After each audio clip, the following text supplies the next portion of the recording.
আসসালামু আলাইকুম ওয়া রাহমাতুল্লাহি ওয়া বারাকাতুহু। বিসমিল্লাহির রহমানির রহিম। আলহামদুলিল্লাহি রাব্বিল আলামিন ওয়া সলাতু ওয়া সালামু আলা আশরাফিল আম্বিয়া ওয়াল মুরসালিন, আম্মা বা'দ। সম্মানিত শ্রোতামণ্ডলী, আজকে আমরা আল ওয়াজু ফিল হাদিসের দ্বিতীয় নাম্বার দর্স এবং মৌলিক আলোচনার সর্বপ্রথম দর্স আমরা শুরু করতে যাচ্ছি। তো আপনারা শিরোনাম দেখেই বুঝতে পারছেন সর্বপ্রথম আমরা কি বিষয় নিয়ে আলোচনা করব। সেটি হলো আল বাবুল আউয়াল ফি তারিফি বিল ওয়াদঈ ওয়া আহকামিহি। ওয়াজা এর পরিচয় এবং তার হুকুম আহকাম নিয়ে আজকের আলোচনা। তো সর্বপ্রথম আমরা আলোচনা করব ফি তারিফি বিল ওয়াজঈ ওয়া আহকামিহি। এখানে ওয়াজা এর পরিচয় এবং তার হুকুম নিয়ে। ওয়ায়াস্তামিলু আলা সালাসাতি ফুসুলিন। এখানে এই বাবের মধ্যে তিনটা ফসল আছে। আল ফাসলুল আউয়াল ফি তারিফি বিল ওয়াজঈ ওয়াল আলফাযিল মুস্তা'মালা ফি দালালাতি আলাইহি ওয়া আলা মা ইউতলিকুল মুহাদ্দিসুনা ওয়াসফাল কাযিব। প্রথম কথা হলো ওয়াজা এর পরিচয় এবং ওয়াজা এর চিনার জন্য ব্যবহৃত শব্দাবলী এবং মুহাদ্দিসিনগণ কাযিব এর গুণে গুণান্বিত কাদের উপর করেছেন সে সকল বিষয় আলোচনা করা হবে। দ্বিতীয় নম্বর ফাসলে সানিটা হলো ফি বয়ানি ওয়াকুআইল ওয়াদঈ ওয়া নাশআতিহি ওয়া আসবাবিহি ওয়া মা ইয়াসবুতু বিহি। অর্থাৎ ওয়াজা মানে ওয়াকে হওয়ার বর্ণনা এবং তার উৎপত্তি এবং কেন ওয়াজা জালকরণ করা হয়, ওমা ইয়াসবুতু বিহি, এবং কিসের মাধ্যমে এটা প্রমাণিত হবে। আল ফাসলু সালিস ফি আহকামিল ওয়াজঈ ওয়াল ওয়াজাঈন। ওয়াজা এবং ওয়াজাইনদের হুকুম নিয়ে আলোচনা করা হয়। সর্বপ্রথম আল ফাসলুল আউয়াল ফি তারিফি বিল ওয়াজঈ ওয়া বায়ানিল আলফাযিল মুস্তা'মালা ফি দালালাতি আলাইহি ওয়া আলা মা ইউতলিকুল মুহাদ্দিসুনা ওয়াসফাল কাযিব ওয়া ইয়াশতামিলুল মাবাহিসাল আতিয়া। এই বিষয়ে সামনে আলোচনাটা আসছে এই প্রথম ফসলের উপর ভিত্তি করে। সেটা হলো আল ওয়াজু ফিল লুগা। লুগা আবিধানিকভাবে ওয়াজা এর পরিচয়। আল ওয়াজু ফিল ইসতিলাহ অর্থাৎ পারিভাষিকভাবে ওয়াজা এর পরিচয়। তো এখন পারিভাষিক এবং আবিধানিক অর্থের মাঝে মুনাসাবাত কি? আল মুনাসাবা বাইনাল মা'নাল লুগাবি ওয়াল মা'নাল ইসতিলাহি। মানায় লুগাবি এবং মানায় ইসতিলাহের মাঝে মুনাসাবাত। সেই মুনাসাবাতটা কি? হালিল মাওদুউ মিনাল হাদিসি ওয়ালিমা সাগা যিকরুহু ফি কুতুবি। অর্থাৎ মওজু আসলে কি এটা হাদিস, আর এটা কেনই বা হাদিসের কিতাবের মধ্যে তার আলোচনা এসেছে। তারপর হলো আল আলফাযুল মুস্তা'মালা ফি দালালাতি আলাল ওয়াজঈ ওয়া রামি বিল কাযিব। অর্থাৎ ওয়াজা প্রমাণ করার জন্য যে সকল শব্দাবলী ব্যবহৃত হয় এবং ওয়াজা এর ছুরাছুরি অর্থাৎ কিভাবে একে অপরের উপর ওয়াজা এর হুকুম প্রয়োগ করে। আলা মা ইউতলিকুল মুহাদ্দিসুনা ওয়াসফাল কাযিব, কাদের উপরে এটা প্রয়োগ করে থাকে। তো প্রথমত হলো আল ওয়াজু ফিল লুগা, আবিধানিকভাবে তার অর্থ ইউস্তা'মালুল ওয়াজু ফিল লুগা লিমাআনিন ইদ্দা। ওয়াজা শব্দটি আবিধানিকভাবে অনেকগুলো অর্থে ব্যবহৃত হয়। মিনহা, এক নম্বর আল হাত্তু। আল ওয়াজু মানে হলো আল হাত্তু অর্থাৎ নিচে নামিয়ে দেওয়া, হ্রাস করে ফেলা। যেমন বলা হয় ইউকালু ওয়াদাআহু ইয়াদাউহু, ওয়াদাআ ইয়াদাউ ওয়াজআন বিমানা হাত্তাহু, অর্থাৎ হ্রাস করে ফেলা, কমিয়ে ফেলা। ওয়াজা আনহু, ওয়াজা আনহু, ওয়াজার সাথে যখন আন আসবে তখন অর্থ কী হবে? ওয়াজা আই হাত্তা মিন কদারি, তার মর্যাদা ক্ষুণ্ণ করা। ওয়াদা আন গরিমিহি, অর্থাৎ ওয়াজা এর সাথে যখন আন গরিম হবে তখন অর্থাৎ আই আনকাসা মিম্মা আলাইহি শাইআন, তার উপরে যেই আরোপিত জিনিস থেকে কোনো কিছু কমিয়ে ফেলা। ওয়ামিনহু, এর থেকে একটি ব্যবহার আছে ওয়াজাআতিল মারআতু হামলাহা ইযা ওয়ালাদাত। যখন ওয়াজাআতিল মারআতু মানে হলো যখন সন্তান প্রসব করা। ওয়াদাআ ফি তিজারাতিহি ইযা খাসিরা ফিহা, ওয়াজার সাথে যখন আসবে ফি তখন তার মানে হলো ক্ষতির সম্মুখীন হওয়া, লোকসান হওয়া, যেমন ব্যবসার মধ্যে ক্ষতিগ্রস্ত হওয়া। ওয়ান হাত্তা মিন রাসি মালিহা, এবং মূলধন থেকে কমে যাওয়া। এই ওয়াজা এর আরেকটি অর্থ হলো আল ইসকাত, অর্থাৎ নিপতিত করা, ফেলে দেওয়া। ইউকালু ওয়াদাআ উনুকাহু, অর্থাৎ আসকাতা, তার গর্দানটাকে উড়িয়ে দিল, শিরুচ্ছেদ করে দিল। ওয়াদা আনহুল জিনায়া, এবং আরেকটা হলো ওয়াজা আনহুল জিনায়া অর্থাৎ তার অপরাধ পাপ মোচন করে দিল। এ হলো আবিধানিক অর্থ। ওয়ামিনহা আল ইখতিলাক, আর ওয়াজা এর আরেকটি অর্থ হলো ইখতিলাক, রটানো, রচনা করা। ইউকালু, যেমন বলা হয় ওয়াজু শাইই ওয়াজআন, কোনো জিনিসকে রটানো অর্থাৎ ইখতিলাক, তৈরি করা, নতুনভাবে এটার অনুপ্রবেশ ঘটানো, অন্তর্ভুক্তিমূলক কোনো কাজ। ওয়ামিনহা আল ইলসাক, এই ওয়াজা এর আরেকটি অর্থ হলো যুক্ত করা। ইউকাল ওয়াজা ফুলান আলা ফুলান কাদা, অর্থাৎ আলসাকাহু বি, তার সঙ্গে তাকে যুক্ত করে দিল। ওয়াল মাউদুউ ইসমু মাফউলিন মিন ওয়াজা, ওয়াজা ফেল থেকেই তার ইসমুল মাফউল হলো আল মাউদুউ। ওমিনহু আল হাদিসুল মাউযু, এর থেকে আল হাদিসুল মাউযু বলা হয়। ফায়াকুনু মানাহু, তখন তার অর্থ হবে আল হাদিসুল মুনহাত্তু আও আল হাদিসুল মুসকাতু আও আল হাদিসুল মুখতালাকু আও আল হাদিসুল মুলসাকু। এই হলো মানে ওয়াজা এর যেমন চারটা অর্থ, তো এখানে হুবুব এই চারটা অর্থেই এখানে মাউযুকে বলা হবে। যেই হাদিস নিচে নেমে গিয়েছে, যেই হাদিস পড়ে গিয়েছে, যেই হাদিস তৈরিকৃত, যেই হাদিস সম্পর্কযুক্ত, অন্তর্ভুক্তিমূলক। তারিফুল হাদিসের মাউযু ফিল ইসতিলাহ, পারিভাষিকভাবে মাউযু হাদিসের পরিচয়।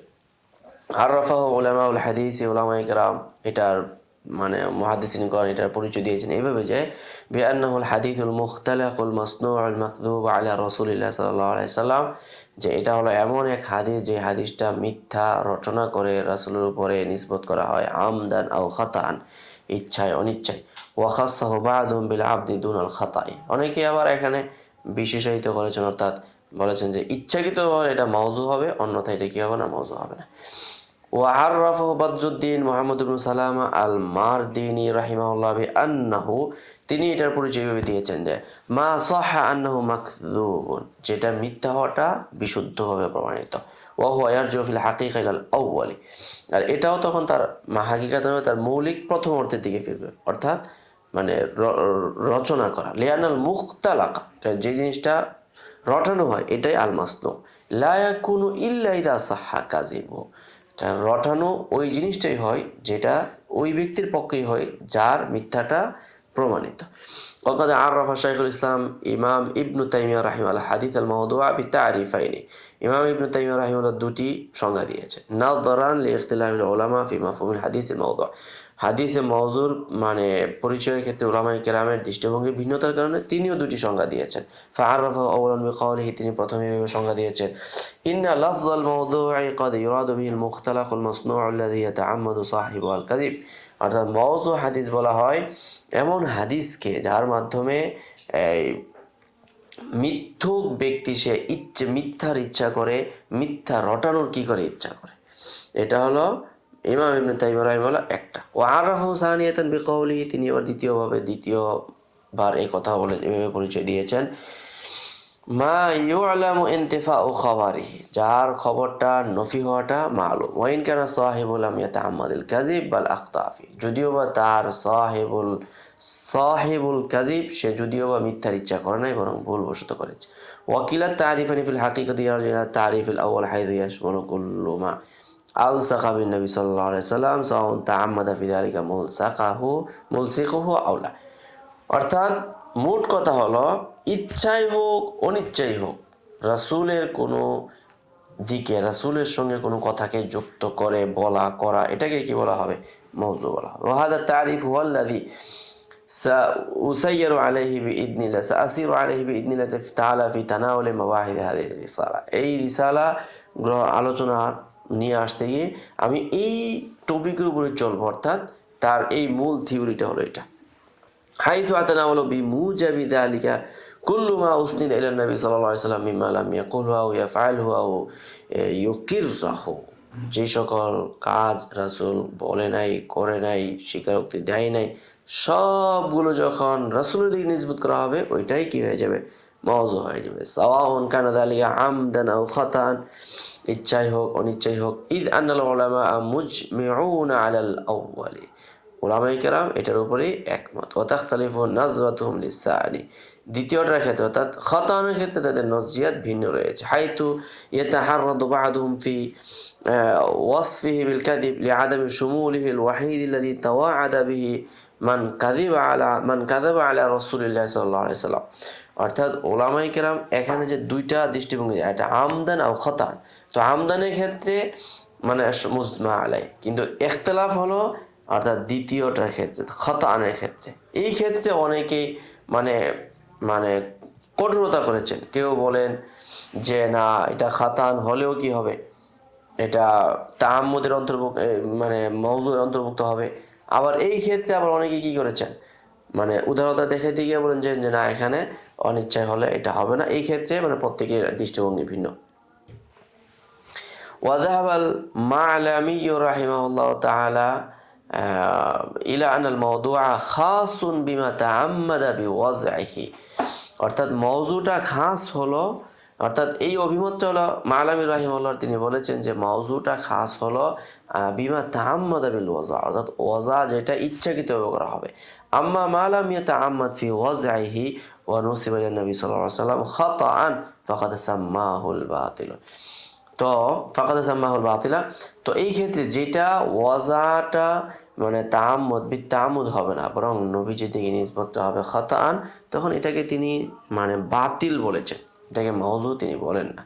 কামা আন্না বা'দ উলামাইল হাদিস খাসসা তাসমিয়াত মা নুসিবা ইলা নবী সাল্লাল্লাহু আলাইহি ওয়াসাল্লাম খাতাআন মিন গায়রি কাসদিন বিআসমাইন খাসসা, যেমনি অনেক উলামায়ে কেরাম নবীজির দিকে ভুলবশত কোনো নিসবত যখন করা হয় সেটাকে অনেক নামে নামকরণ করেছেন, যেমন আল ইদরাজ অল কালব অল ইল্লা মিম্মালাম ইউতাবার মিম্মালা ইউতাবারু মাওদুআন হাসাবা ইসতিলাহি, তাদের পরিভাষা অনুপাতে সেগুলো মাওযু নয়। ওয়াইন কাল হুকমু ফিহা রদ্দ, যদিও বা এগুলোর হুকুম ও রদ মরদুদ হয়ে যাওয়া, কিন্তু মাওযু বলেন না। কামান আল বা'দা ইয়ারা আন আল হুকম আল হাদিস বিল ওয়াজি ওয়া আদামি, যেমন অনেকেই মনে করেন যে কোনো হাদিসের উপরে ওয়াজার হুকুম দেওয়া না দেওয়ার বিষয়টা ইন্নামা হুয়া মিনাল উমুরিজ যন্নিয়া আল্লাতী লা ইয়ানবাগি তাসাররু ফিহা, এটা হলো জন্নি বিষয়, যে ক্ষেত্রে তাড়াহুড়া করার কোনো যৌক্তিকতা নেই। বালিল ইহতিয়াতু ফিহা ইয়ানবাগি মুরাআতাহু, বরং এই ক্ষেত্রে সতর্কতা হলো কি করা, সতর্কতা অবলম্বন করা, লক্ষ্য করা ভালো হবে। ওয়া আদামু তাসাররুফ ফিল হুকমি বিল ওয়াজই, এবং ওয়াজার হুকুম প্রয়োগ করার ক্ষেত্রে খুব তাড়াহুড়া না করা। ইয়াক্তাজি আদাম আল হুকমি বিল ওয়াজি আলা গায়রিল মুতাআম্মিদি, যাতে করে যে গায়রে মুতাআম্মিদের উপর যেন ওয়াজা বিল হুকুমের হুকুম বিল ওয়াজা এটার প্রয়োগ না হয়। লাকিন হাদা লা ইয়ামনু আন নুলহিকা বিল মাওদুই মা নুসিবা ইলা নবী সাল্লাল্লাহু আলাইহি ওয়াসাল্লাম খাতাআন মিম্মা লাম ইয়াকুলহু, কিন্তু এটা এই কথাটা বারণ করে না যে রাসূলের দিকে যে জিনিসটা নিসবত করা হবে, যে মাওযুটার খাতাআন ভুলবশত রাসূল যেটা বলে নাই ওইটাকে মাওযুর মধ্যে অন্তর্ভুক্ত করার মধ্যে কোনো কি নাই, মানা নাই। অর্থাৎ এখানে কথা হলো যে যদিও বা উলামায়ে কেরাম যারা খাতাআন মাওযু করে ওয়াজা করেন তাদের ক্ষেত্রে বলা যাবে না যে তারা মুতাআম্মিদ মানে গায়রে মুতাআম্মিদ হওয়ার কারণে তাদের উপর হুকুম বিল ওয়াজা প্রয়োগ করা যাবে না, কিন্তু তারা যে নিসবতটা করেছে ওইটাকে আবার মাওযু বলাতেও এখানে কোনো কি নাই, বাধা নেই। ওয়াইন কানা বাদুর রুয়াতি আযাহু ইলাইহি দুনা কাসদি, যদিও বা কোনো রাবি অনিচ্ছায় নবীজির দিকে এটাকে নিসবত করেছে, কিন্তু ওই ক্ষেত্রে রাবি নিরাপদ হবে, কিন্তু হাদিসটা কি হবে না, নিরাপদ হবে না, এটা মাওযু বলেই গণ্য হবে। তারপরে আসি আমরা ওয়াল্লাযী দাফা'আনি ইলা আন আলহাকা বিল মাওদু'i মা নুসিবা ইলাইহি খাতাআন মাকানাতুন ওয়া মানজিলাতু হাদিসি রাসূলিল্লাহ সাল্লাল্লাহু আলাইহি সাল্লাম। এখন ওয়াল্লাযী দাফা'আনি ইলা আন আলহাকা বিল মাওদু'i মা নুসিবা ইলাইহি খাতাআন, যেই জিনিসটা ভুলবশত রাসূলের দিকে নিসবত করা হবে, মাকানাতান ওয়া মানজিলাতা হাদিসি রাসূলের মাকানাত রাসূলের হাদিসের মর্যাদা রক্ষা করতে গিয়ে রাসূলের দিকে যেটা ভুলবশত নিসবত করা হবে সেই জিনিসটাকে আমি বিশেষ করে মাওযুর মধ্যে অন্তর্ভুক্ত করার ক্ষেত্রে এটাই হলো আমার মূল রুজহানটা, মানে এটাই হলো আমার মূল কারণটা। কেন? ঈদ হুয়াল মাসদারু সানি মিন মাসাদির তাশরি'আল ইসলামী, কেননা হাদিস এটা হলো শরীয়তের মানে দ্বিতীয় একটা উৎস। অতএব এই ক্ষেত্রে যে জিনিসটা ভুলবশত রাসূলের দিকে নিসবত করা হবে এটা মাওযু বলে গণ্য হবে। ওয়াকাদ আওজাবাল্লাহু তাআলা আলা হাযিল উম্মাহ আল আমালা বিহি, আর আল্লাহ তাআলা এই জাতির উপরে মুসলিম উম্মার উপরে হাদিসের উপর আমল করাটা আবশ্যক করেছে। ওয়া তাসাব্বুতা ফি তাহাম্মুলিহি ওয়া ফি আদাইহি, এবং সঠিকভাবে এটাকে ধারণ করা এবং আদায় করার ব্যাপারেও আল্লাহ তাআলা নির্দেশ দিয়েছেন। ফালা বুদ্দা মিনাত তাশাদ্দুদি ফি কবুলি, অতএব হাদিস গ্রহণ করার ক্ষেত্রে কঠোরতা করতে হবে। ওয়া তাসাব্বুত ফি আখদিহি ওয়ারদ্দা মা গালাবা আলা যন্নি আন্নাহু ওয়ারুদ্দা মা গালাবা আলা যন্নি আন্নাহু লাইসা মিনহু, এবং যেই ধারণা মানে যারা বলে যেটা জনের উপরে কি করা হবে মানে এটাকে তারজিহ দেওয়া হবে, তাদের এই কথাটাকে প্রত্যাখ্যান করা হবে। ওয়াকাদ কানা হাযা হুয়া মানহাজুস সালাফি মিনাল মুহাদ্দিসিনা, আর এটাই ছিল মুহাদ্দিসিনগণের মানে মানহাজ। ওয়া রাহিমাল্লাহু তাআলা ইয়াহইয়া ইবনে মাইন ফাকাদ কানা ইমামান ফি যালিক। ইমাম ইয়াহইয়া ইবনে মাইন রাহিমাহুল্লাহ তিনিও এই ব্যাপারে অনেক কঠোরতা অবলম্বন করেছেন। রাওয়াল খতিব বিসনাদ ইলা আবি বকর মুহাম্মদ ইবনে খালাদ আল বাহিলি قال আতাইতু ইয়াহইয়া ইবনে মুররা ফাকাল লি আইনা কুনতা ফাকুলতু কুনতু ইনদা ইবনি দাউদ ফাকাল ইন্নী লা আশফাকু আলা ইয়াহইয়া মিন তারকি হাউলাই রিজাল আল্লাযিনা তারাকাহুম। তখন তিনি বলেছেন যে আসলে আমি ইয়াহিয়া, অর্থাৎ এখানে ইয়াহিয়া মানে মাইনের কথা বলছেন, ইয়াহিয়ার উপরে আমি অত্যন্ত আশঙ্কা বোধ করি তিনি এই সকল রাবীদেরকে বর্জন করেছেন। তো ফাবাকা ইয়াহিয়া, তখন ইয়াহিয়া সে কেঁদে দিয়েছিল। ওয়াকাল লা আইয়াকুনা খাসমি রাজুলান মিন আরদিন নাসি শাকাকতু ফিহি ফাতারাকতুহু, অর্থাৎ আহাব্বা ইলাইয়া মিন আইয়াকুনা খাসমি আন-নবী সাল্লাল্লাহু আলাইহি ওয়াসাল্লাম।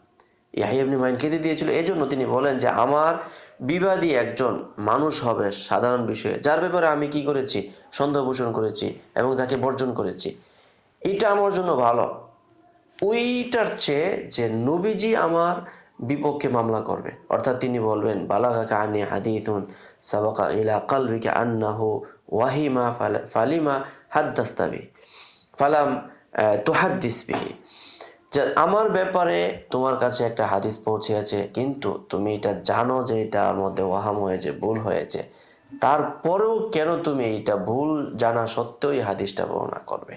তো এই কথাটা বলে দিয়ে মানে আমাদের মানে ডক্টর কি বোঝাতে চেয়েছেন, এটা দিয়ে বোঝাতে চেয়েছেন এই কথাটাই যে আসলে তাসাদ্দুদ করা এটা আসলে হাদিস মানে কবুল করার ক্ষেত্রে, হাদিসকে রক্ষা করা, হিফজুল হাদিসের ক্ষেত্রে এটা অত্যন্ত জরুরি, যেটা এখানে তিনি ইস্তিশহাদ পেশ করেছেন ইয়াহইয়া ইবনে মাইনের একটি ঘটনার মাধ্যমে।